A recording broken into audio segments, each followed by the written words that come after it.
Thì sáng chúng ta đang làm rồi, chúng ta tạm dừng để kiểm tra của mình xong rồi. Sáng là mình làm tới 20 mấy nữa mà nhân sáng là 20 mấy halogen đó, hiệu suất 80. Sáng là có 20 rồi. Rồi tiếp tục thôi, tiếp tục cho nó xong cái tờ đấy. Rồi chúng ta qua cái đề mới. Rồi Huỳnh đâu Huỳnh, lấy tờ cũ ra. Huỳnh xong rồi, Huỳnh xong rồi.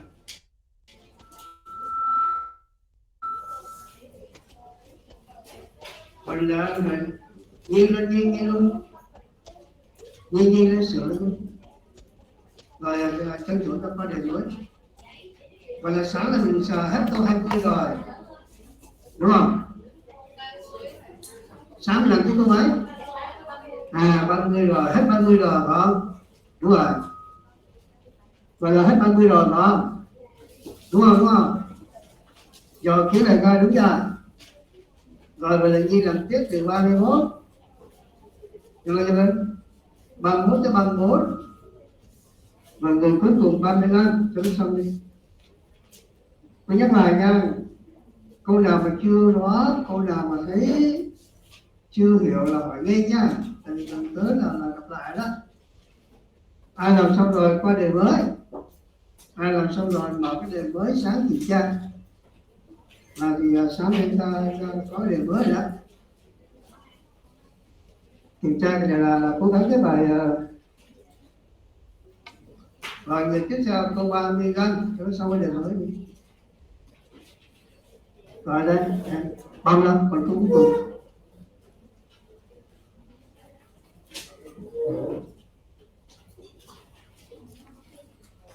Mà là ngày mai mấy người mà đi học lớp yếu lưu ý nha, mang theo cái đề mới. Rồi đề cương đó, bởi vì đề cương đó còn một số câu trách nhiệm mình làm chưa xong. Rồi làm đó 35 là câu cuối cùng á.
Rồi xong rồi qua đề mới đi cho đây.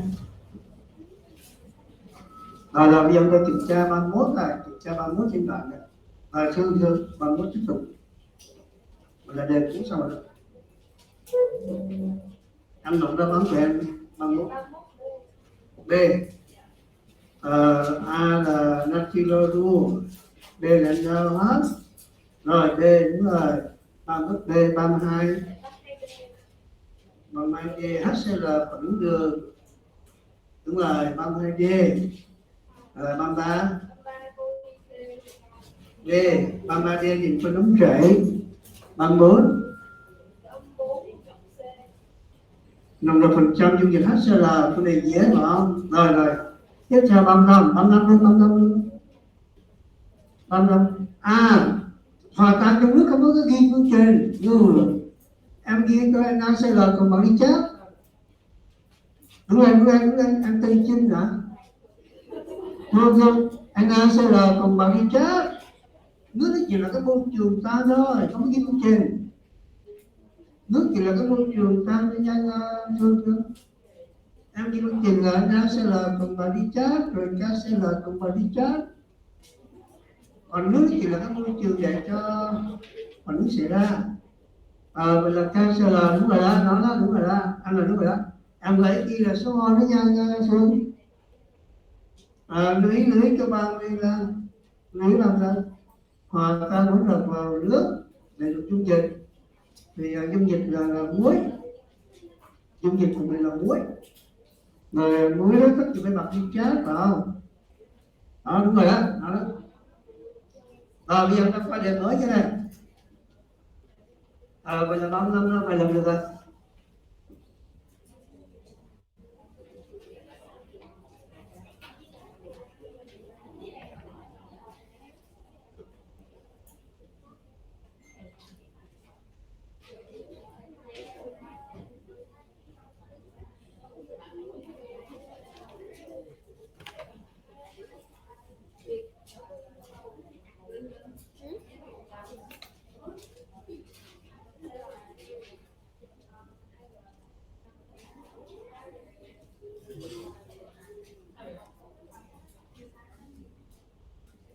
Không, lúc nãy em bị đôi sao?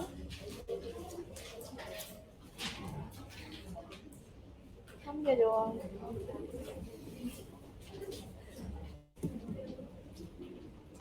Bây giờ ta qua đề mới là hydrogen là hợp chất. Qua đề mới là hydrogen là hợp chất. Rồi bây giờ người đầu tiên thì sáng ra là đề 1.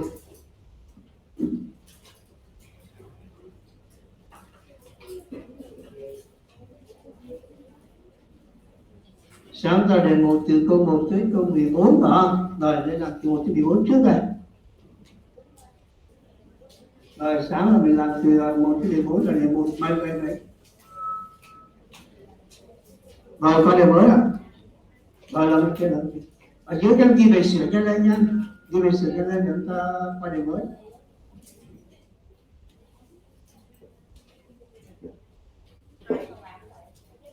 Rồi làm thế rồi.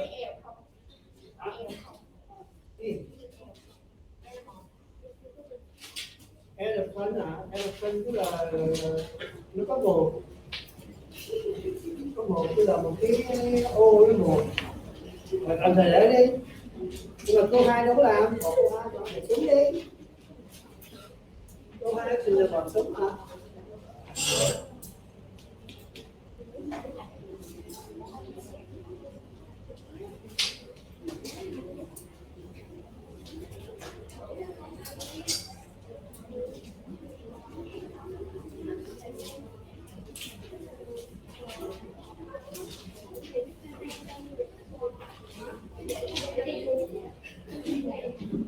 Vậy là các bạn năm làm được khoảng thôi, các bạn làm được. Có điều nhớ không chỉ là như vậy nha thôi. KCl các chùm rồi NaCl các chùm đó đúng rồi đó. Đúng rồi, 5 năm đúng rồi đó. Rồi bây giờ ta có đề mới. Hợp chất hydrogen. Rồi bây giờ ta dò chung lại đây. Thùy hả? Rồi hợp chất hydrogen. Càng chốt chừng.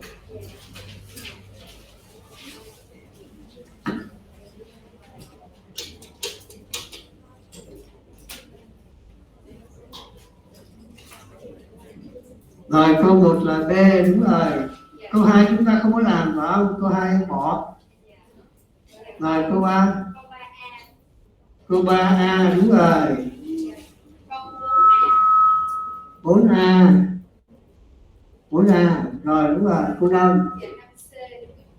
Đầy dễ phải không? Rồi câu 6. 6A, đúng rồi. 7. Đúng rồi. HClO là oxy hóa mạnh nhất nha. HClO. Rồi 8. Đúng rồi. 9. 9B. 10. 11. 12. 13. A với không? Lo là chất oxy hóa vợ từ chế độ xuống chiều ngược. Rồi 14. Rồi 4A, rồi đúng rồi. Rồi thì tiếp theo rồi mình nói chung là đề này là chắc chắn là chân trung bình các bạn ơi, đúng không? Đề chắc chắn là chân trung bình đó. Bây giờ vấn đề là dư bao nhiêu, cao bao nhiêu là tùy theo mỗi người. Đề chắc chắn là chân trung bình. Rồi bây giờ làm tiếp ra từ 15. Rồi anh Tùng Anh lên lại tiếp tục. Lấy đề đó, lấy đề mới đó. Dung đề mới nào đó.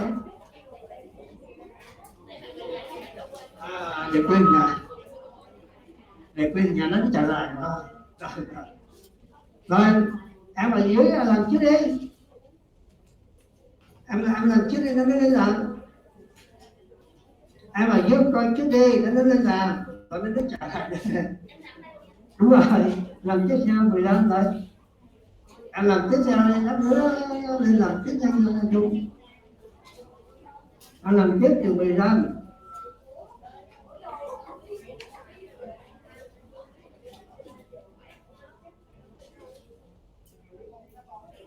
Rồi cho nước trả lời. Dung cho nước trả lời em làm tiếp từ 46 tới 52 Dung.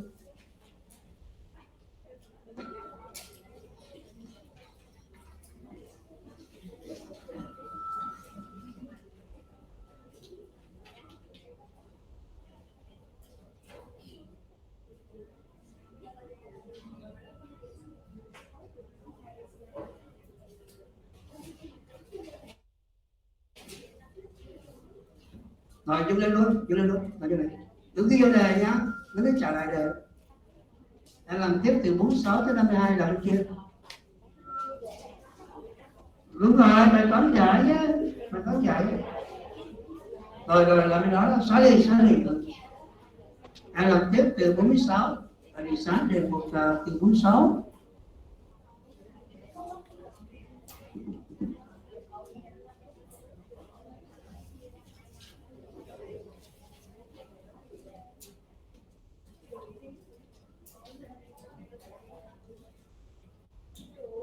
Bốn sáu tới 52. Em làm từ 15 tới 30 đi, dễ mà. Tại vì mấy câu đầu đi chết luôn à. Đề 2 là bắt đầu từ 15 tới 27 đó còn. Thế là giải chung cho đề 2 đi. Đề 2 là từ 15 tới 27 đó còn. Đúng rồi, đề 2 15 tới 27.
Thường thường ghi đáp án đề 2 nè, bây giờ đề 1 ghi dọc dọc dọc, ghi 2 dọc đây rồi bên kia.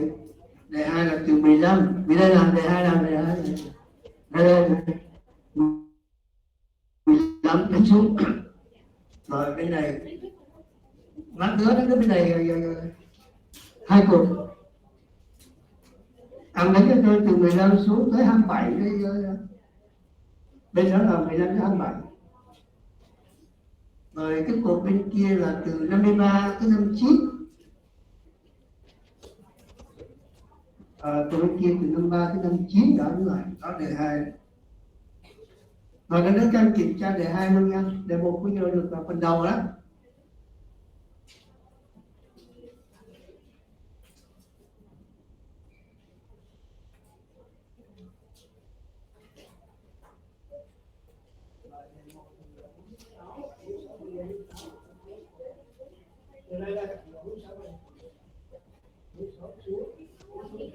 Đúng rồi. 46 cho tới 52, đúng rồi, tới 52 nha. Rồi bây giờ chúng ta kiểm tra trên bảng đề 2 này. Nói chung là đề sáng thì chắc chắn là trên trung bình nữa. Tại vì đề nó cũng dễ phải không? Dễ chứ, đề dễ chứ. Không kịp là tại mình làm chậm thôi chứ còn. Nhưng mà chắc chắn là trên 5 đó họ 7.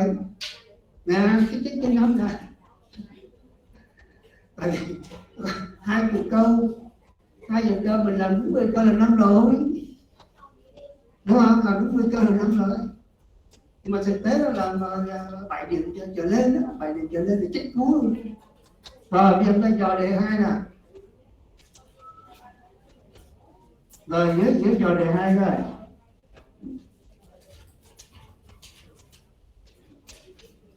Trên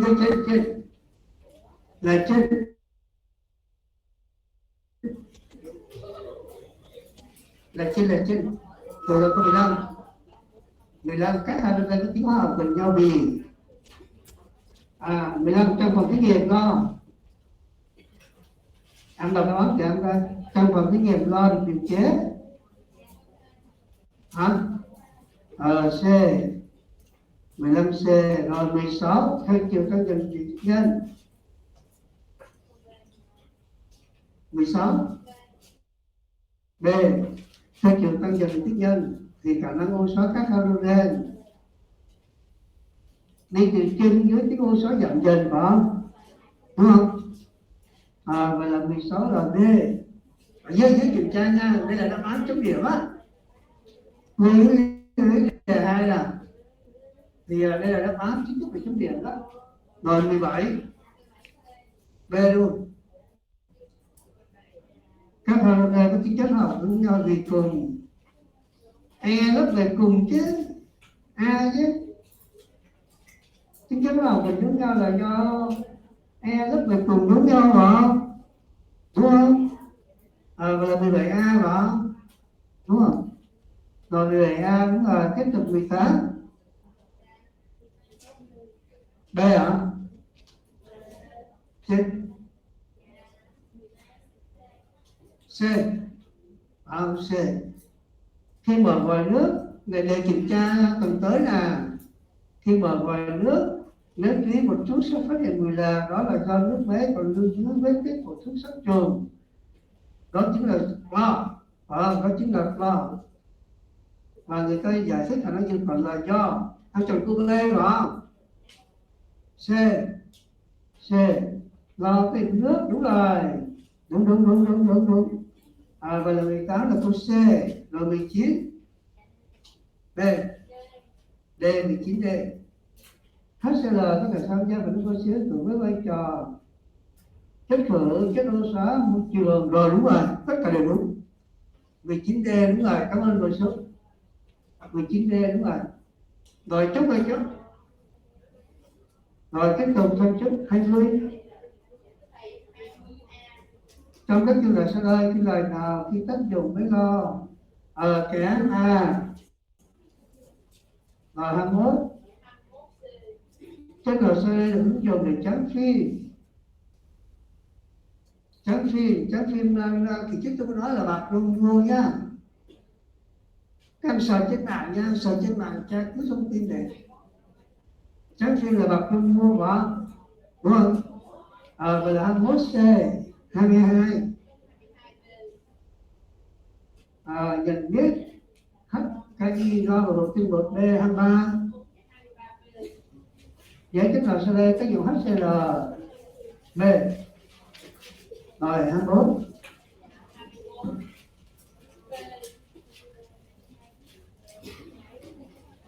Chloromoi. Em chọn câu B hả? Đúng rồi Chloromoi công thức như vậy đó.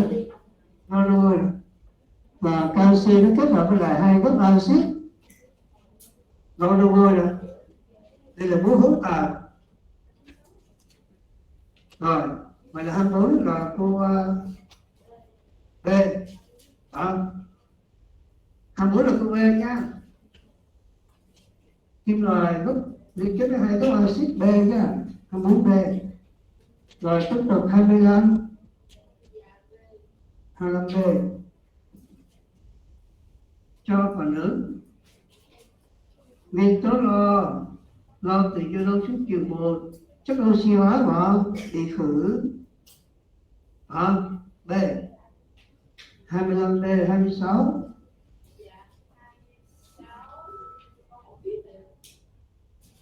Tại sao người ta điều chế được nước lo mà không điều chế được nước lo?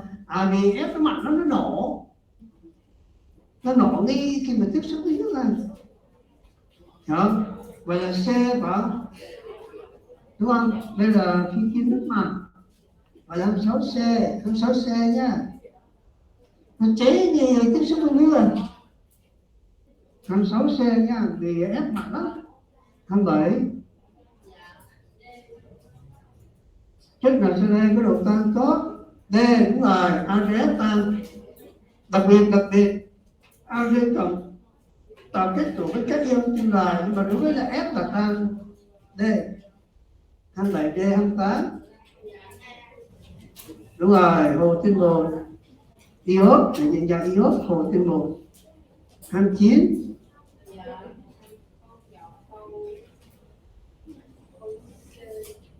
đúng rồi, chứng minh là chất khử, vậy là lo từ chiều 1 đi lên C 29C. Để chứng minh đó là chất khử thì cho cái dùng chất oxy hóa vào. Rồi tiếp theo 30 30 cân bằng oxy hóa khử nha. Vậy là lưu ý có cân bằng nè, lưu ý có cân bằng rồi, các bạn. Vậy là cân bằng là nó có trong kiểm tra đó nha. Nó hỏi hệ số đó. Rồi bây giờ ta kiểm tra trên bảng 46 đề 1. Rồi kiểm tra trên bảng 46 đề 1.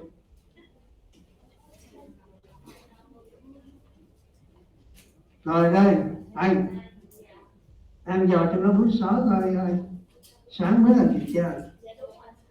56 gram oxit kim loại tác dụng vào đủ HCl cho 5 muối kim loại. 46 canxi B. Thì cái nguyên tắc là oxit bazơ cộng oxit cho 5 muối nước.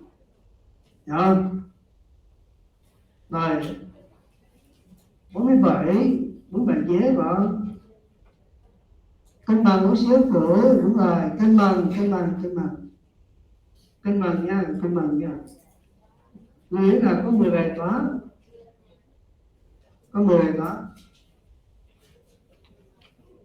rồi cho nó trả lời là Thư nên làm tiếp cho nó thêm đi, anh làm tiếp cho nó 48 49.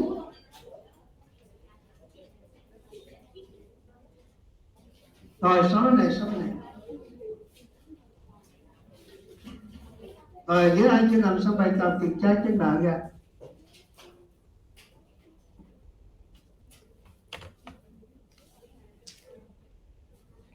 Vậy là từ 46 đến 52.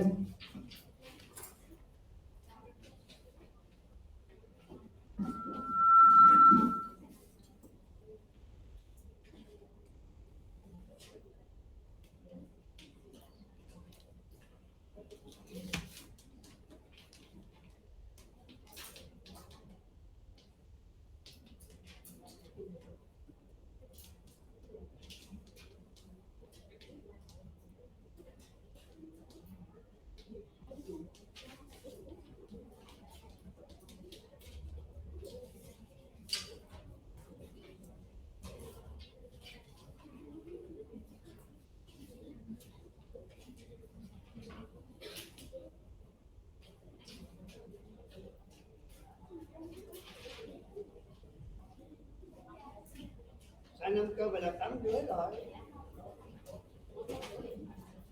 Muốn câu nửa điểm. Cho 5 câu thì trừ đi. Vậy là 8 rưỡi rồi, nói chung là 8 là được rồi. 8 là được rồi.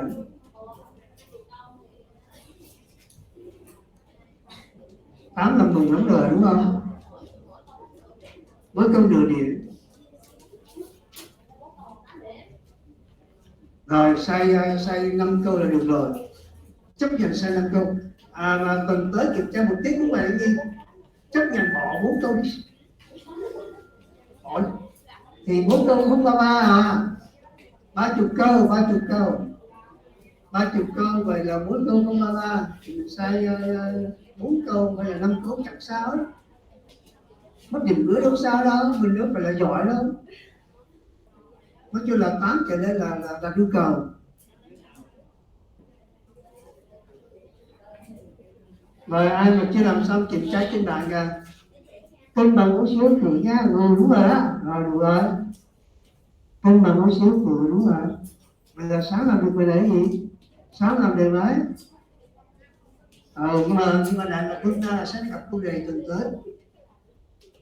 Tuần là gặp lại lo này tuần tới.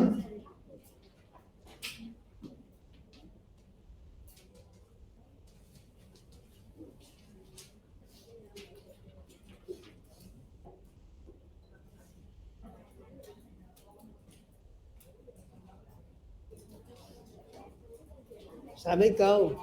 Dạ con chưa biết nữa. Mày sai mấy câu? Gì được đâu.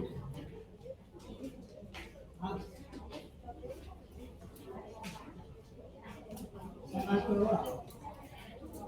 Nhưng mà sai ba câu là được rồi. Được có thêm 2 câu đi.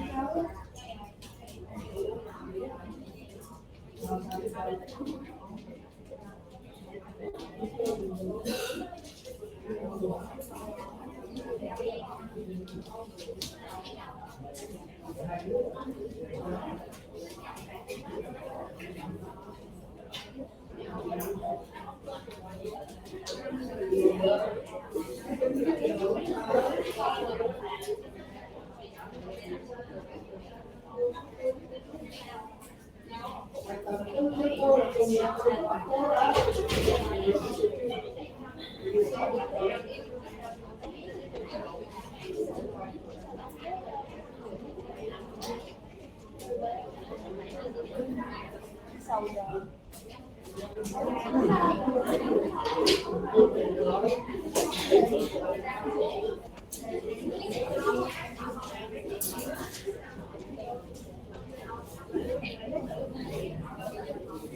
Rồi xóa lên. Rồi các kiểm tra đúng 8.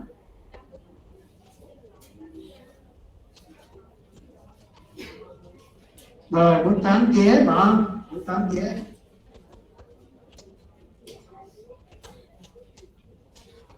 47 là chữ là cân bằng ra, đúng rồi đó Dung.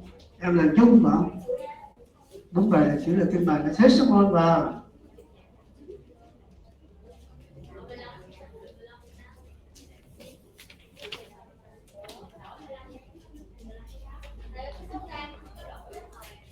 Câu nào?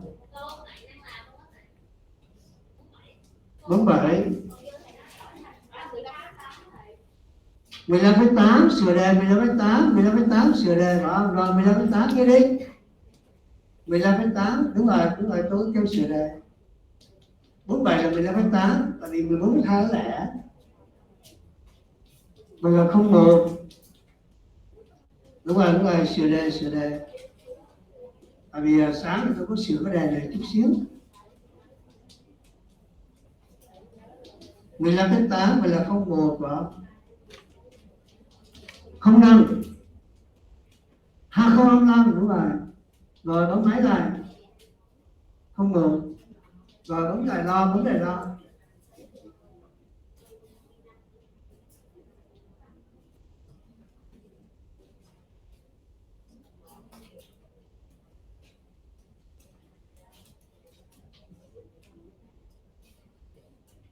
025 ghi đi, 025.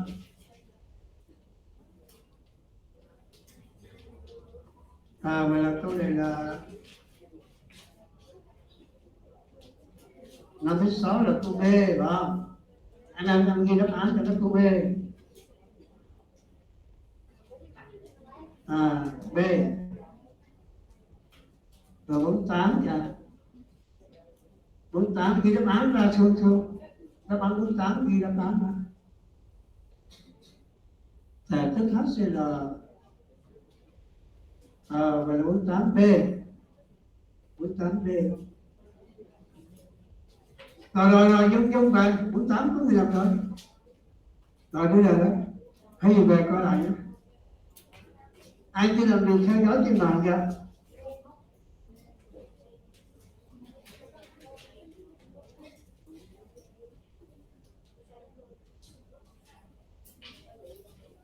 Nhân tiền đây là tôi cũng chỉ cái mẹo làm câu 46 chút xíu. Ở dưới trong khoan ghi đó, ở dưới khoan ghi theo dõi chút xíu câu 46. Thì câu 46 và đó là oxit kim loại tác dụng của lượng HCl cho ra muối vào, đúng không? Thì đa số đáp án là H2. Tôi chỉ cái mẹo nào, tôi chỉ cái mẹo làm bài này. Đây là cái mẹo để chúng ta làm thi học kỳ luôn nha. 46 đa số oxit kim loại đáp án H2. Do đó để đơn giản cho xếp H2 luôn cho nhân. Còn là như vậy hơi lâu chứ. Em làm đúng nha. Nhưng mà để cho nhân đó, cho nhân thì em nên xét cho tôi H2 luôn. Thì làm như vậy nó nhanh lắm. Trách nhiệm mà đâu có ai quan tâm đến trình bày đâu bạn vô thế vô ra luôn. Nhớ nha, mà cho đáp án đa số H2 nha luôn. Chứ tôi là mất thời gian giảm lắm. Rồi dưới kia bài sửa vô, kia bài sửa cho tôi. Rồi kiểm tra bút chip. Bây giờ bút chip cho nó này. Bút chip. Dưới kiểm tra bút chip. Đúng rồi. Bút chip đúng không? Bút chip 4,2 gam kim loại. Thì muối vào rồi, cảm ơn. Rồi là dưới camera theo dõi trên mặt của bút chip. Tôi chỉ cái mẹo làm bài bút chip này. Thì làm như vậy là đúng rồi. Làm như vậy là đúng rồi. Nhưng mà kiểm tra thi á, là em đừng có làm kiểu này. Tại vì em làm kiểu này mất thời gian của em lắm. Rất là lâu. Thì nó có một cái mẹo để làm bài bút chip như vậy. Kim loại cho rồi, hydro cho rồi, phải không? Là em theo dõi cái mẹo làm bài nè. Có 3 nút nhạc là xong rồi. Tại vì em làm kiểu này em lên lâu lắm rồi. Em gọi R là chung cho hai kim loại, phải không? Em gọi R là chung cho hai kim loại nhé.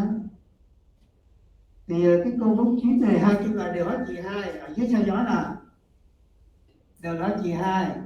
Do đó thay vì em làm kiểu này, em mà làm như vậy á, tính toán bấm lâu lắm nha, cũng mất hơn 5 phút ra, hiểu không? Em thấy trực tiếp R như vậy luôn. Rồi bây giờ cái yêu cầu tìm muối vào, đúng không? Yêu cầu tìm muối vào. Vậy là định lượng bảo toàn có được. Hydro có rồi, hydro là không một, phải không? Hydro là không một, vậy là căn tìm được HCl nè. Nó có quy luật số mol của axit luôn luôn là gấp đôi hydro. Căn lý ra nó có quy luật. Khi mà cho kim loại H2 tác dụng với lại HCl luôn luôn có điều này. Số mol của axit gấp đôi hydro. Vậy là suy ra muối luôn sao? Định lượng bảo toàn có được rồi. Tổng tham gia là kim loại cộng axit, phải không? Kim loại cho rồi là 4,2 bỏng thơm. Tổng tham gia là kim loại là axit là 0,2, phải không? Axit là 0,2. Axit là 0,2 nhân 36 năm bằng m muối, phải không? Còn hydro là 0,1 nhân 2 là 0,2, đúng không? Bấm máy suy ra m muối xong luôn. Bấm máy ra. Vậy 4,2 cộng cho 0,2 nhân 36 năm trừ 0,2 xong rồi.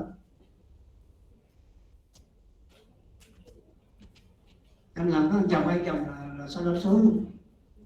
Đố ai trình bày đâu, không đố ai quan tâm trình bày phải không? Có mấy cái gần có số là nhiều. Có chồng một ra, có chồng một. Hôm nay bao nhiêu nó xuống? Rồi sau đó, 11,3. Rồi ghi bài sửa vô. Đó, ở lúc mà làm bài là các chị cần làm có chồng hay chồng rồi. Vậy là rút kinh nghiệm nha, rút kinh nghiệm là vừa rồi chúng ta làm lâu là vậy đó. Vừa rồi chúng ta làm lâu không kịp giờ là vậy đó nha. Chúng ta cứ theo bài bản, A, B là số mol, rồi là phải công trình. Nhưng mà thực tế là trong quá trình làm trắc nghiệm nó theo lý là có nhiều bài là chúng ta không cần phải làm theo bài bản. Rồi ghi bài sửa vô, Dung ghi bài sửa vô nó Dung, không có làm việc này cho Dung, làm việc này đúng.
Mấy giờ là mấy giờ?